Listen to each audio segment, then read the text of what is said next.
Right, I woke up. Hey, welcome to Fast Facts, and today we're covering Resident Evil, the game side of it. I mean, we'll be doing the films soon, because that's like my favourite film franchise ever. So, yeah, and if you've come here from Berryman's channel, then welcome. Me and Berryman are doing a playlist together.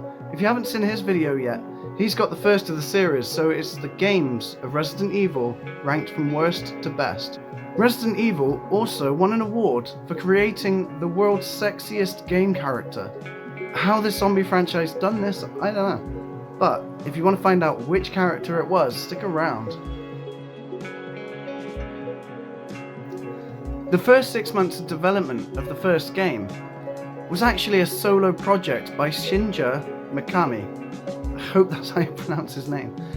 And he created the character designs, the concept art. He even wrote a script while programming the creative side of the game.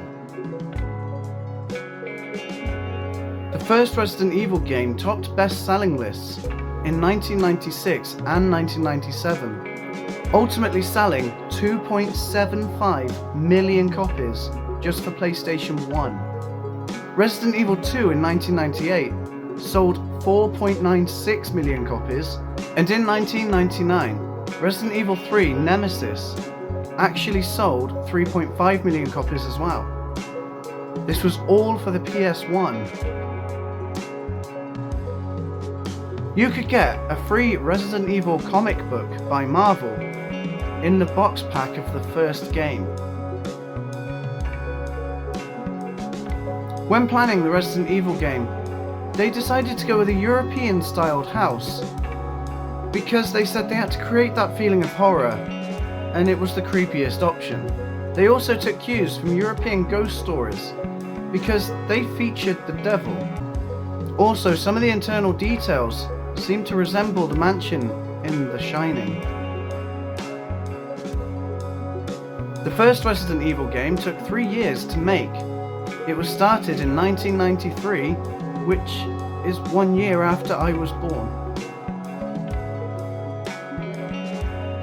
One of Resident Evil's lead protagonists, Jill Valentine, was voted as the sexiest game character.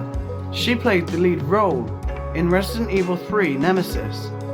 However, it's interesting to note that in Resident Evil 5, she actually was the villain. The first game was originally going to be a remake of another game called Sweet Home, which was a remake of a horror film called Sweet Home.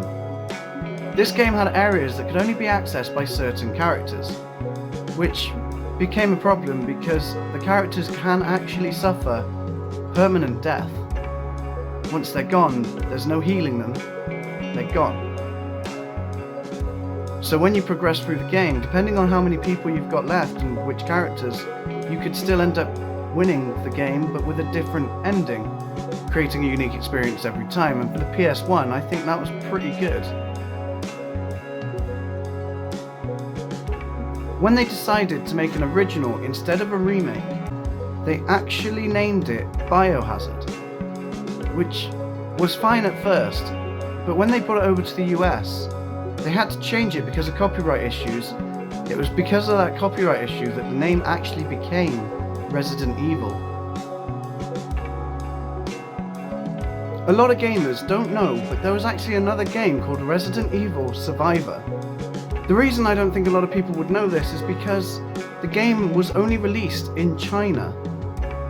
Before you start to worry that you may have missed out or anything, don't. It was rated as one of the worst horror games of all time. The original game was actually inspired by George A. Romero's films. George A. Romero was the guy who actually created the zombies we know of today, turning zombies from the Haitian voodoo style into the infected, blood-filled, rage-induced zombies that we know of now. George A. Romero even directed the Resident Evil 2 advert that aired only in Japan. He was even involved with the films, but he was fired pretty early on. So to find out why George A. Romero, the godfather of zombies, was fired from Resident Evil, then you'll have to wait until my film facts. Or just follow along with these playlists with me and Berryman and eventually it will come out and you'll see it there. I hope you enjoyed this video, and if you did, then like it, thumbs up, please.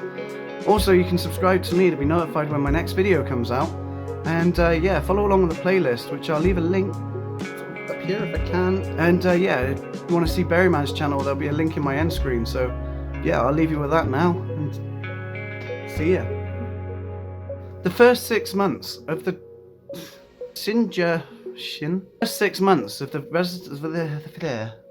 first 6 months of the Resident Evil, I think there was a band called Biohazard. I didn't write it down because I'm smart like that.